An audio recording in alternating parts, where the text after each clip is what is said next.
The day had started with golden light spilling across Lagos, but by mid-morning the convoy sat stranded on a dusty stretch of road near mile 47, the air thick with frustration and the metallic heat of the sun beating down on idle engines.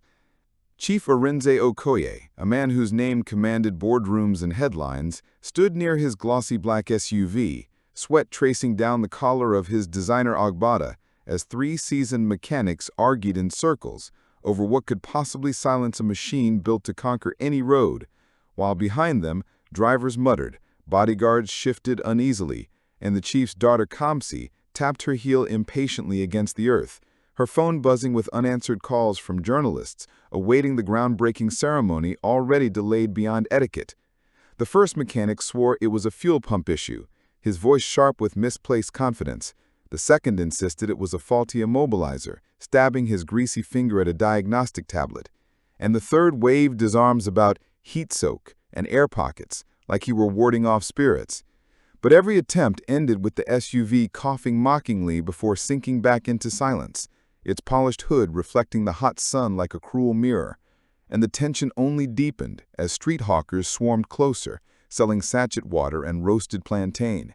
Curious onlookers whispering about the rich man whose car had suddenly become as stubborn as an old donkey. Still, amidst the chaos, no one noticed the yellow taxi sputter to a stop a few yards away, from which stepped a young woman with the calm gait of someone accustomed to carrying both burdens and storms. Her Ankara dress was faded at the seams, her belly curved with pregnancy, and in one hand she clutched a worn canvas tote, while the other rested on her back, as if to ease a constant ache.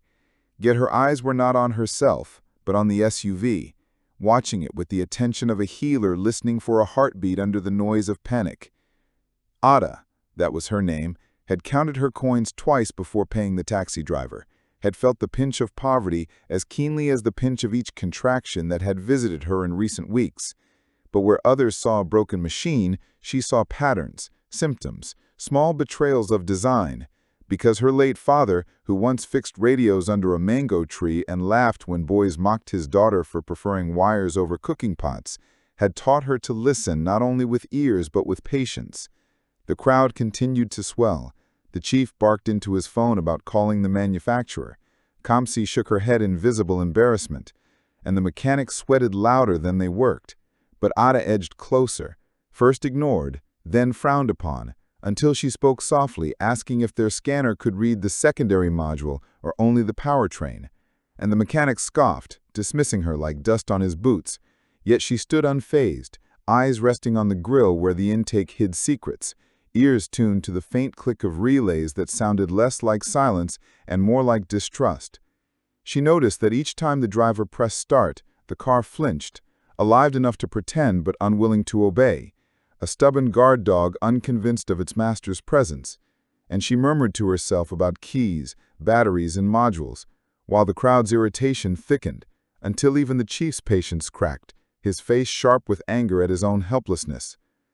It was then Kamsi, curious despite herself, turned toward Ada and asked quietly if she needed help. And Ada, still steady, shook her head. "No, but your car does." Words so calm they sliced through the noise. Kamsi blinked, caught between disbelief and intrigue. Yet her instincts told her to listen, so she let Ada step closer, closer than the mechanics allowed anyone else. And as the sun pressed down like judgment, and the lagoon wind carried the smell of salt and rain, a shift occurred, small but unmistakable. The millionaire's convoy, once a fortress of wealth and pride, had unknowingly opened its circle to a poor pregnant stranger whose hands carried no tools yet carried the memory of a father's lessons. And though no one there could guess it, the worst morning of Chief Arinze's public life was about to bend into a story that people would whisper for years, that when mechanics and machines failed, it was a woman with a heavy belly, a canvas tote, and quiet eyes who heard what no one else could hear. Ada stood at the edge of the restless crowd, her belly rising and falling with every slow breath, the weight of her unborn child pressing against her ribs like a quiet reminder of both fragility and strength, while the arguments of the mechanics grew louder, their pride colliding like cymbals in the hot sun. One cursed the manufacturer under his breath. Another threatened to disconnect the entire ignition harness. And the third simply wiped his brow and said they needed to tow the vehicle. But Ada's gaze was fixed not on their hands, but on the black SUV itself, watching the faint pulse of its hazard lights as if the car itself were trying to speak in Morse code. And when Kamsi, still curious despite her father's impatience, asked again what Ada meant by "the car needs help," Ada answered softly, "Your key battery is dead, and the car is punishing you for it." Words so simple and so unexpected that the closest mechanic scoffed loud enough to draw laughter from the crowd. "Madame, please," he said, waving his oil-stained rag like a flag of dismissal. "You're carrying a baby, not carrying tools. Leave this work for men." But Ada only smiled faintly, unshaken, and asked to hold the fob for a moment. And though the mechanic rolled his eyes, Kamsi handed it over, curious to see what this stranger would do. Ada pressed the key close to her ear as if listening to a seashell, shook it gently, and nodded.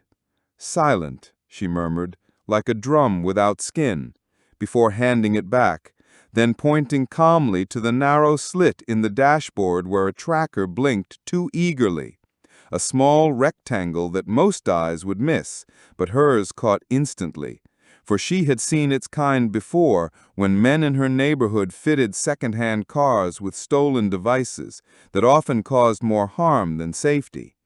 "This box is fighting your car," she said, her tone carrying the certainty of someone who had seen radios spark back to life under mango trees. "And until you quiet it, no tow truck or new fuel pump will change a thing." And her words carried across the circle until they reached Chief Farinz himself, who turned from his phone, frowning at the sight of this young pregnant woman daring to instruct his men. And for a heartbeat, pride almost forced him to laugh, but something in her calmness, the way she spoke without hesitation, made him pause. "And who are you?" he asked, his voice carrying the weight of wealth, power, and impatience. And Ada answered without lowering her eyes, "I am Ada, daughter of Chukwudi, who fixed what others threw away." And the crowd, sensing a story, leaned in closer, whispering among themselves that perhaps this was not ordinary boldness, but something touched by fate. Yet still the mechanics resisted, muttering about wasted time.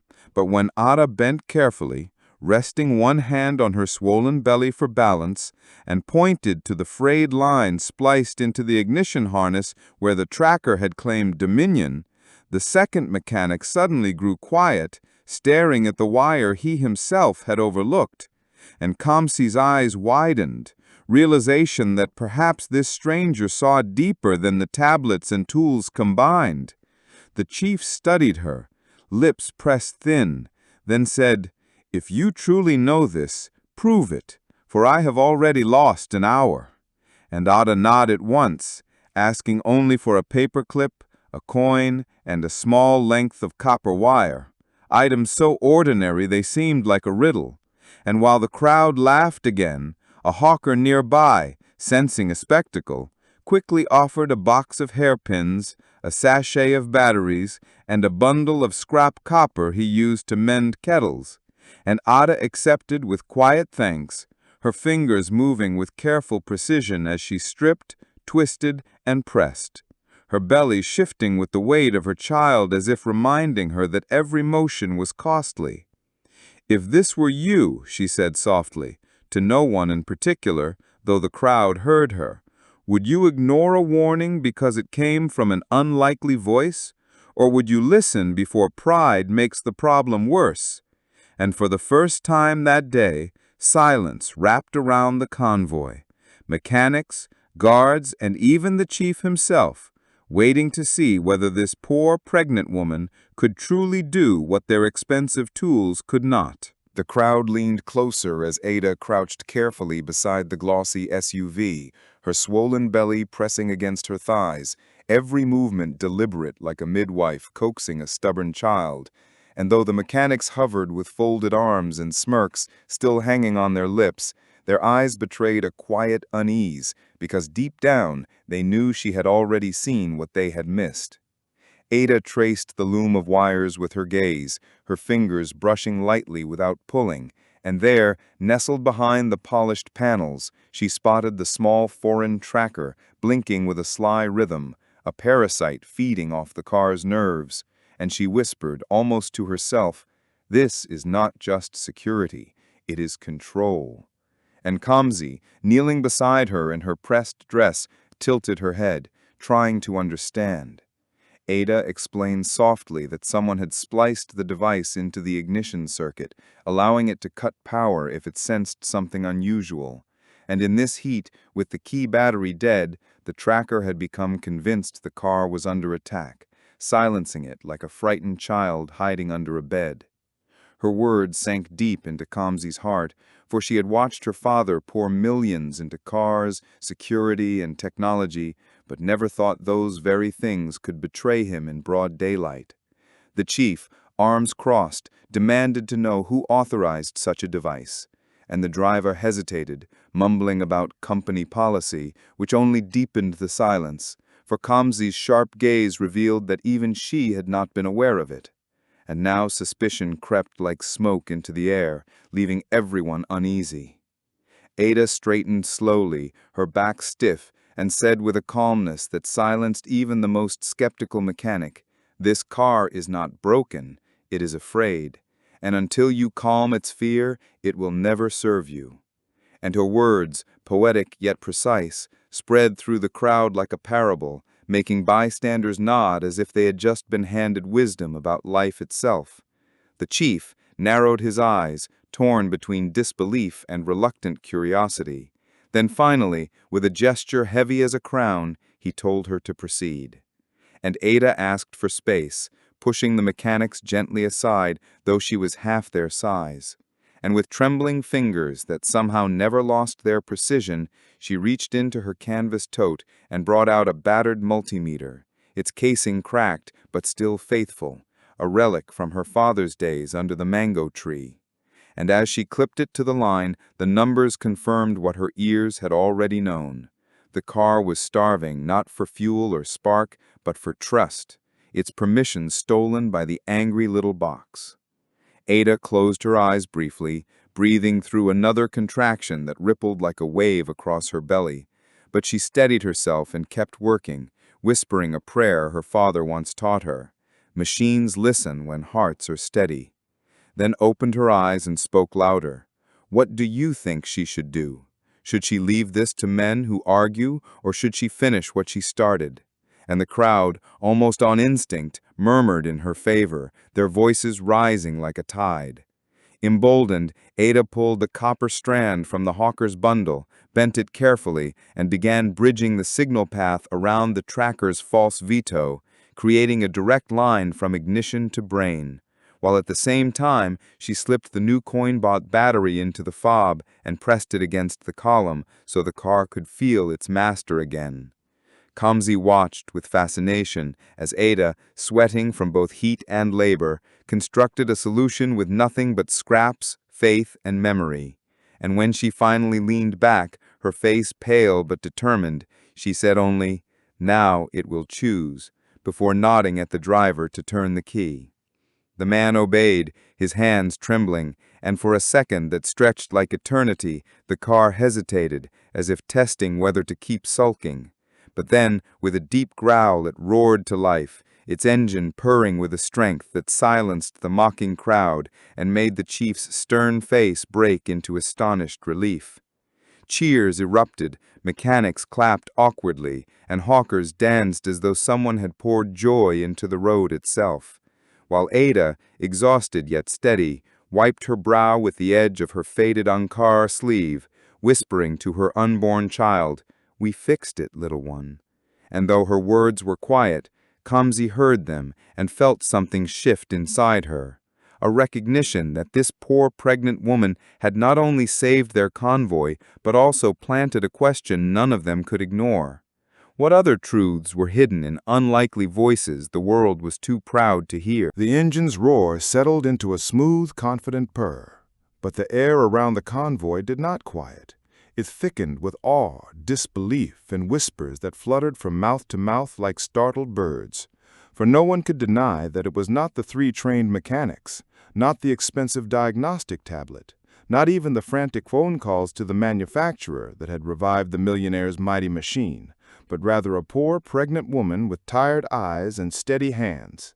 And as the sound of victory echoed, Ada sat back on her heels, sweat tracing her temple, her palm pressed against the swell of her belly as if to steady both herself and the life within, while the chief, torn between gratitude and the bruising of his pride, forced a laugh that rang more like thunder than mirth, declaring to the crowd that the car had simply needed patience, though deep down he knew patience had not been the cure. Wisdom had, and that wisdom had come from an unexpected vessel. Kamsi, however, did not hesitate to show admiration. She reached for Ada's arm, lifting her gently, steadying her like a sister rather than a stranger, and whispered, "You saved us. You saved him. You saved this day." Words Ada received with a small, almost embarrassed smile, for she was not used to praise, only to labor. Yet her heart warmed at the recognition. Around them, the mechanics, who moments before had mocked her, now exchanged uneasy glances, one scratching his head, another pretending to adjust his tools, the third forcing a thin smile as if to say he had always suspected it was the tracker, though everyone knew otherwise. And the onlookers, sensing a moral blooming in the hot Lagos air, shook their heads in wonder, muttering about how God hides power in humility, and how destiny can borrow even a poor pregnant woman's hands to shame the wise. The chief finally turned toward Ada, his voice softer, stripped of its earlier sharpness, and asked what he could give her for the miracle she had performed. Money? A car? A job? He listed options like coins spilling from a purse. But Ada, lifting her chin though her knees trembled, said quietly, "I do not want payment, Chief. Only a promise, and when the time comes, I will ask my question."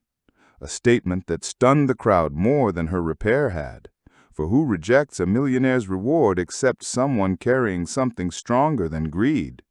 And the chief, curious and faintly unsettled, agreed with a nod, muttering, "When the time comes, ask and I will answer," though he did not yet know that those words would soon weigh more than gold. Kamsi, watching closely, felt respect bloom into something deeper, a bond perhaps, for she sensed that Ada's quiet dignity was rarer than the gemstones her father's friends flaunted, and she resolved then that this woman would not disappear back into the dust without recognition.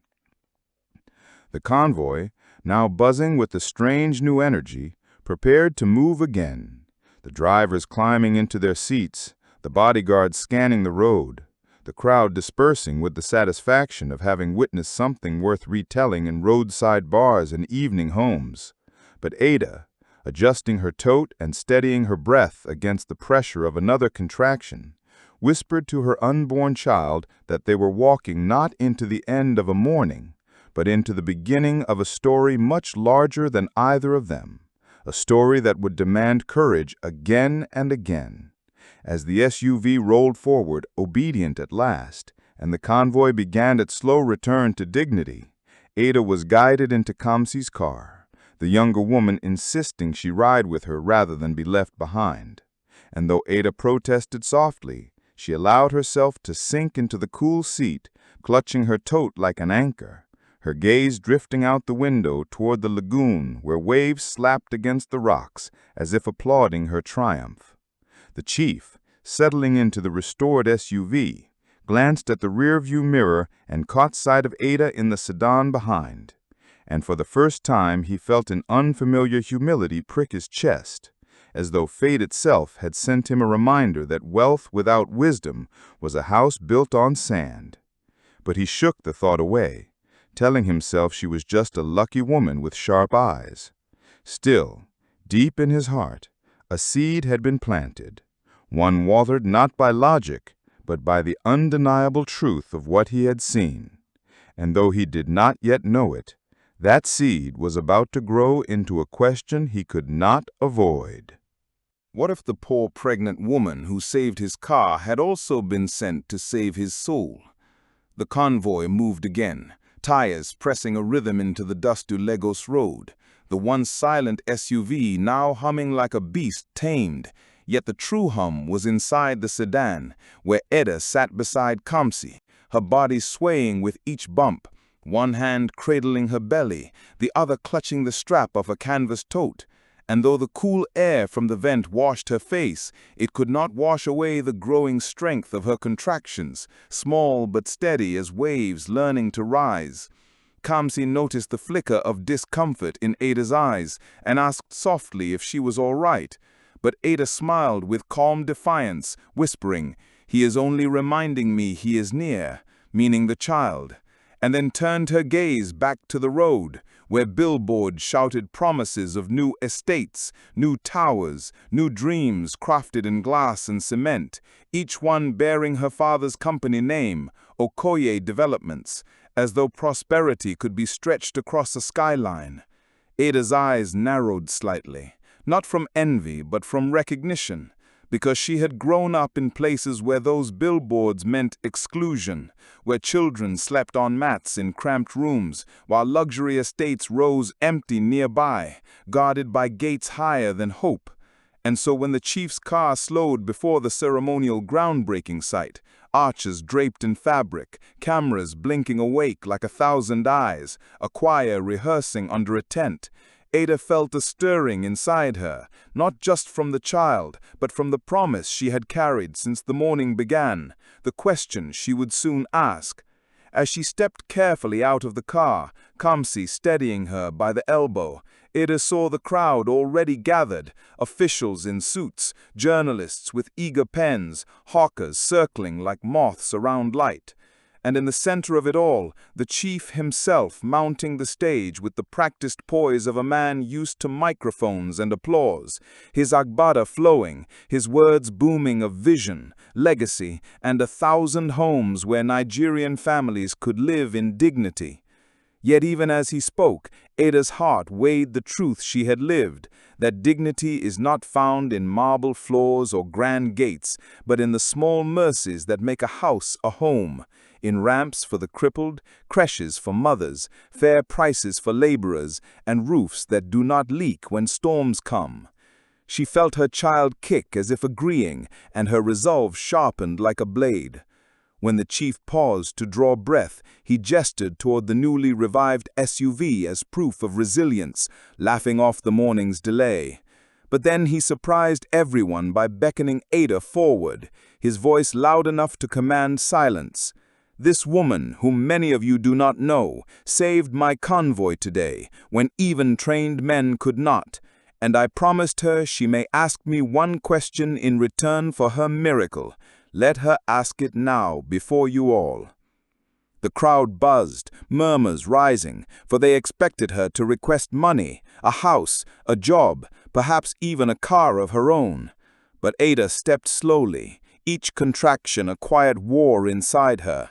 And when she reached the stage, she stood straight, adjusting the faded hem of her Ankara dress, her belly a banner of truth, and said in a voice steady enough to silence the field, "Chief, will these homes you build welcome the ones who sweep your floors, guard your gates, sell your water on the roadside?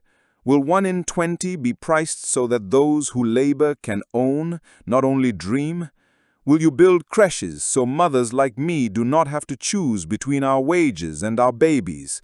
Will your doors open wide enough that the crippled do not beg the stairs for mercy?" The silence that followed was heavier than the sun, for her words cracked the polished surface of the event like a hammer striking glass, and the cameras tilted, eager to capture the impossible sight of a poor pregnant woman questioning a millionaire on his own stage. Kamsi's eyes filled with tears, pride and shock mingling, while the crowd shifted, some gasping, some nodding, many whispering that no one had ever dared to ask such a thing before. And there in the stillness, the chief's face changed, not with anger, but with something rarer, a pause where pride collided with conscience. And though sweat dotted his brow, his voice emerged clear, trembling with unexpected truth. "Yes, I will," he said, and the microphone carried it like a bell across the grounds. "Yes to every word, and today we will write it into the covenant of this project." And at once the hush broke into thunderous applause, the choir clapping, the officials staring in shock, the journalists scribbling furiously. And Ada, exhausted but glowing, felt her child shift again, as though the promise itself had been etched not only in cement, but in destiny. The covenant was spoken into the air like a vow carved into stone. But even as the applause thundered and the cameras flashed, Ada's body reminded her that promises could not silence pain, for the contractions now arrived with a rhythm stronger, sharper, each one gripping her like a hand refusing to let go. And though she masked the discomfort with a faint smile, Kamsi, standing close, saw the tremor in her breath and leaned in quickly, whispering, "You need a hospital," while Ada shook her head stubbornly, murmuring, "Not yet, he must seal it first." Her eyes fixed on the chief, who was now bending over the ceremonial document, his pen scratching across parchment, as architects and officials stared in disbelief at the changes he dictated. Units for laborers at true cost, creches for mothers, ramps and wide doors for the disabled, each adjustment turning murmurs into arguments among his advisors. Yet the chief did not stop, his voice sharp with finality as he declared, "Let it be written today or there will be no project tomorrow." And those words sealed the matter, binding him not only to law, but to the weight of the people's eyes. Ada exhaled in relief, clutching her belly as the crowd erupted once again. But Kamsi was already signaling the driver to bring the SUV forward, urgency in her voice. And soon, the poor pregnant woman who had changed a millionaire's covenant was being ushered gently but firmly into the very car she had resurrected, its leather seats now cradling her like a reluctant hospital bed. The chief himself climbed into the front seat, his phone buzzing with congratulations he ignored, his gaze flicking again and again to Ada in the rearview mirror. And for the first time that day, his booming voice softened as he said, "You gave me truth, and now we must give you safety." Words that sounded more like a prayer than a statement. The convoy tore through the streets, sirens clearing a hesitant path as Lagos traffic parted in fits and starts. And within the car, Ada breathed through each wave of pain, her hand gripping the seatbelt, sweat streaking her temple, while Kamsi timed each contraction with quiet precision, her calm voice steady as a metronome. In, 2, 3, out, 2, 3. And though Ada was trembling, her eyes glowed with determination, whispering between breaths, "If I can hold my child, then the question was worth asking." And Kamsi, moved beyond words, pressed Ada's hand in silent agreement. The SUV bounced over a pothole, making Ada hiss, and the driver muttered an apology, adjusting his speed as the chief barked at him to steady the road as though he controlled more than wheels. Outside the window, the city's chaos blurred, market stalls with their bright umbrellas, children chasing kites, women balancing buckets, men waving newspapers, all of them unaware that a promise had just been made in their name and a child was about to be born in the middle of its consequence. The hospital came into view at last, a white block with red crosses and wide doors, and as the SUV slid to a halt, nurses hurried out, their crisp uniforms moving like wings, lifting Ada carefully, transferring her from Wealth's leather seat to Mercy's stretcher. And though she winced with every motion, she still found strength to clutch Kamsi's wrist and whisper, "Tell him to remember, words are cheap, only action keeps machines alive." And Kamsi nodded fiercely, promising she would guard those words like gold. Inside, the fluorescent lights buzzed, the smell of antiseptic flooded the air, and Ada was wheeled quickly toward a labor room, while the chief stood helplessly in the corridor, his agbada suddenly feeling heavier than armor, his power useless against the tide of birth.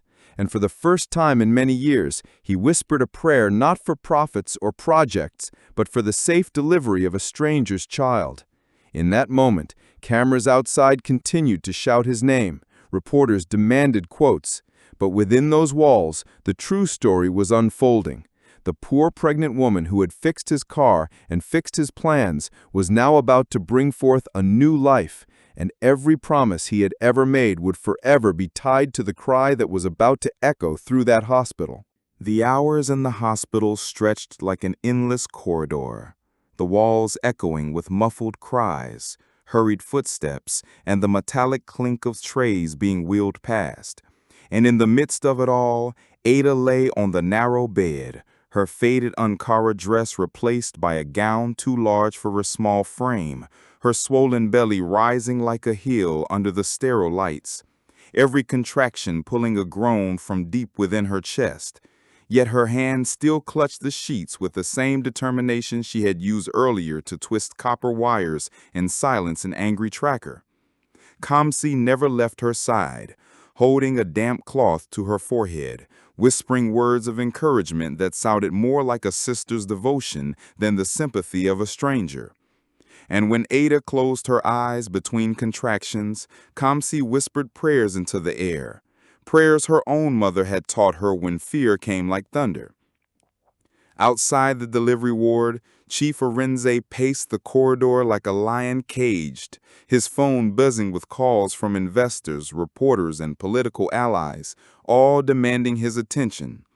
But for once he ignored them, his mind unable to focus on anything beyond the woman who had turned his pride into humility in less than a day, and the child she was fighting to bring into the world. He thought of her words, of homes built not just for profit, but for people. And for the first time in years, he felt the weight of responsibility not as a burden, but as a calling. And he whispered under his breath, "If she survives this, I will keep every word." Inside the room, Ada's body trembled with effort, her breaths ragged as the midwife urged her to push. And though exhaustion threatened to consume her, she thought of her late father, of the mango tree under which he taught her to listen to machines, of his laughter when she repaired what others abandoned, and she whispered his name, Chukwudi, like a charm against despair. Kamsi tightened her grip on her hand, tears streaking her cheeks as she urged her, "You are stronger than you know, Ada, stronger than all of us." And Ada, hearing those words, gathered what little strength remained and pushed until the air split with the cry, a sound raw, pure, and undeniable, the cry of new life. The midwife lifted the child, small and slick with birth, and laid her gently on Ada's chest. And in that moment, all the pain dissolved into tears of joy as Ada whispered, "Amarachi, grace of God," naming her daughter with the breath of triumph. The baby's tiny fists clenched, her cry softening as she nestled against her mother's heartbeat, and Ada smiled through her tears, whispering to her child that they had already changed the world together before even stepping outside the ward. Kamsi covered her mouth with her hand, unable to hold back sobs of relief, then leaned close, kissing the baby's forehead as if she too had become family in the space of a single day. Outside, when the midwife emerged to announce the safe delivery of both mother and child, the chief's knees nearly buckled with relief, and he pressed his palm to the wall, whispering gratitude to a God he had almost forgotten. His pride dissolved into awe. And when they finally let him in, he entered the room with slow, reverent steps, his eyes landing on Ada cradling her newborn, her face pale but glowing, and for once his booming voice faltered as he whispered, "You gave me truth, and now you have given me grace." And Ada, tired yet steady, lifted her gaze to him and said softly, "Remember, Chief, machines trust the hands that keep their word, and so do people." Words that cut through him sharper than any sermon. He nodded, unable to speak, and bowed his head before her bed, as though the poor pregnant woman had become his teacher, his conscience, his reminder that wealth without mercy is poverty in disguise. And as night fell outside the hospital, the city's lights flickering like restless stars, Ada drifted into sleep with her daughter on her chest, unaware that tomorrow the headlines would not only speak of a millionaire's project, but also of the poor woman's whose courage, wisdom, and labor had rewritten destiny in the span of a single day. Morning broke with a pale light over Lagos, the hospital courtyard alive with the sound of vendors setting up their trays and the rumble of keke riders arriving with passengers. But inside the private wing, where silence was guarded like gold, Ada stirred awake to find her daughter's tiny breaths warm against her chest, the weight of Amarachi grounding her in a peace she had never known. The door creaked open, and in stepped Kamsi, carrying a tray of warm pap and tea, her face glowing with a tenderness that seemed older than her years. And she placed it by Ada's side with the quiet insistence of a sister, saying softly, "You must eat, for the child's sake," while Ada smiled with gratitude, sipping slowly, her body aching but her spirit stronger than ever. Not long after, the chief entered, his agbada neatly pressed, though his eyes revealed a night without sleep, and he paused at the threshold, as though unsure if he was worthy to step closer to the woman who had humbled him, then finally approached, placing a folded document on the table, his signature in bold ink, the revised housing covenant sealed, the promises made yesterday already turned into binding law. And with a voice stripped of pomp, he said, "The ink is dry, Ada. The words cannot be erased. Your question has reshaped my company forever." And his tone carried not the triumph of a businessman, but the gratitude of a man saved from his own pride. Ada looked at him with quiet eyes, her hand stroking her daughter's cheek, and replied, "Then see that the ink is lived, not only written. For walls without mercy are as useless as cars without trust." And the chief, hearing the parable again, bowed his head, knowing her words would haunt him long after the applause faded. As the day unfolded, visitors streamed into the ward, journalists who had caught wind of the story, photographers eager for a glimpse of the poor woman who had stopped a millionaire's disgrace, investors curious about the mysterious promise, and even nurses who whispered prayers over the baby, calling her blessed, a child born on a day of covenant.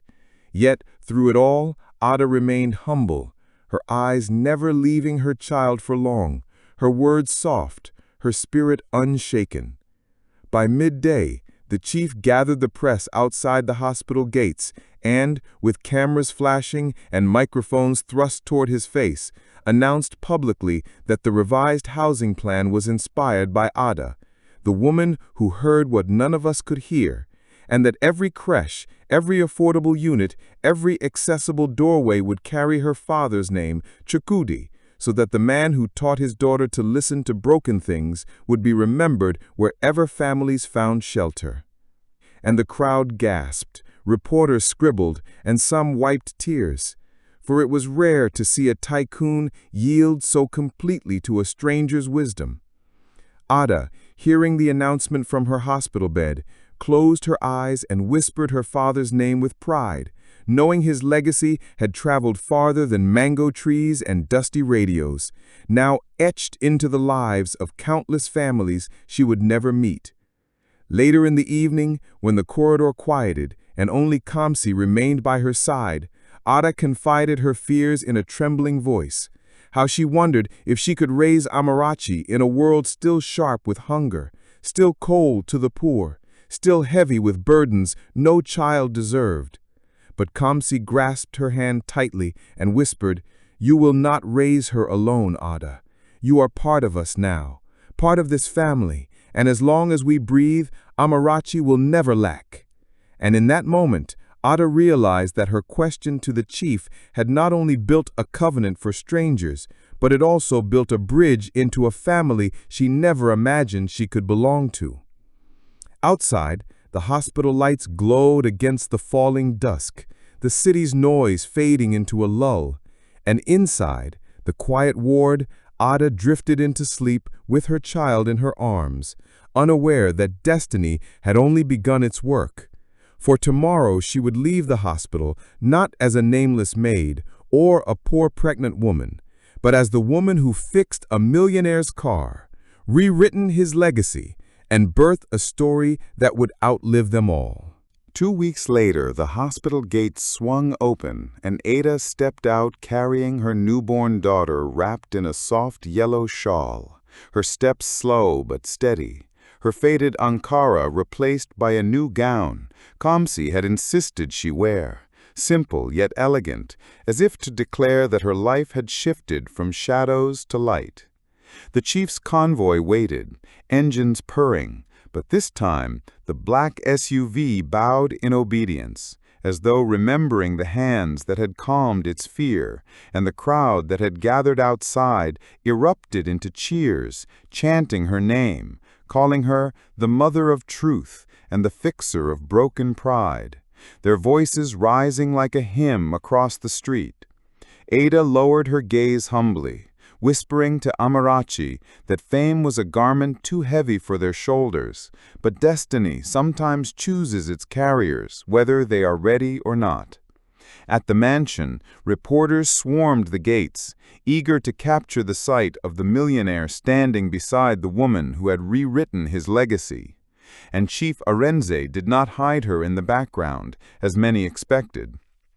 Instead, he placed her and her child before the cameras, announcing with a steady voice that Ada was no longer a maid or a stranger, but family, that her daughter would grow under the protection of his house, and that her father's name, Chukuda, would forever be stamped on the homes rising across Lagos. The declaration sent shockwaves through the press, headlines racing across the city.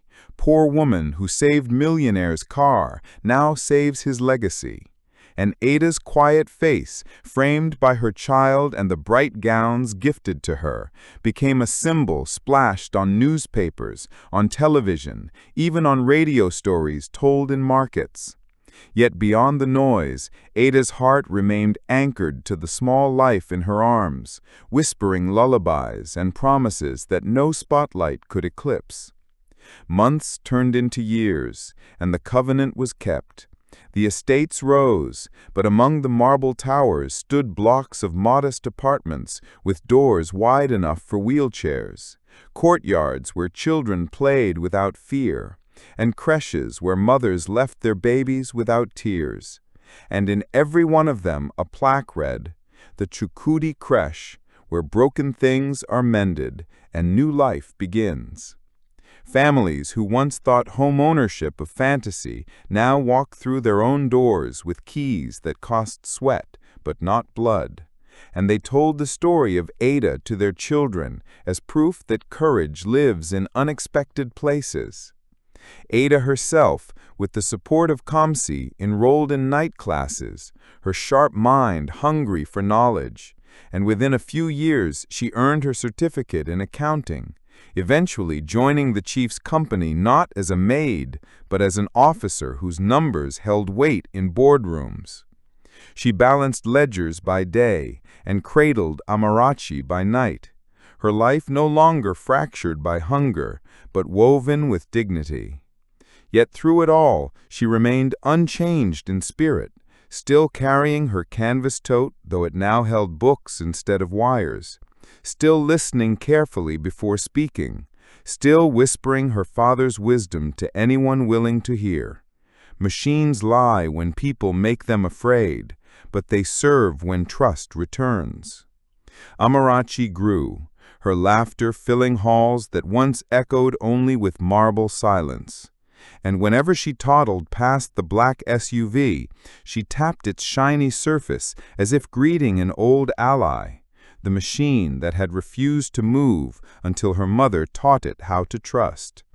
The chief, older now and softened by experience, often sat under the mango tree he planted in the mansion garden, telling guests that wealth had not saved him that day on the road, nor had pride or power, but a poor pregnant woman who carried nothing but wisdom, humility, and an unborn child. And though some shook their heads in disbelief, Others nodded, knowing the story well, for it had become a folk tale told in taxis, markets, and classrooms. No one could fix the millionaire's car until the poor pregnant woman appeared, a line that always drew silence before the moral followed.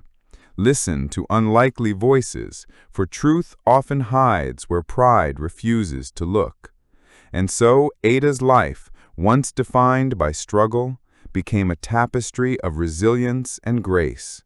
Her name tied forever to a lesson larger than any machine, that dignity belongs not to wealth, but to those who dared to speak it into existence. And as she rocked Amarachi to sleep one evening, her voice soft as the night breeze, she whispered, "We fixed more than a car, my child. We fixed a legacy." And the house around her seemed to agree, its walls no longer echoing with betrayal or emptiness, but with peace, laughter, and the steady heartbeat of a future rewritten by hands that were once dismissed, yet proved stronger than steel.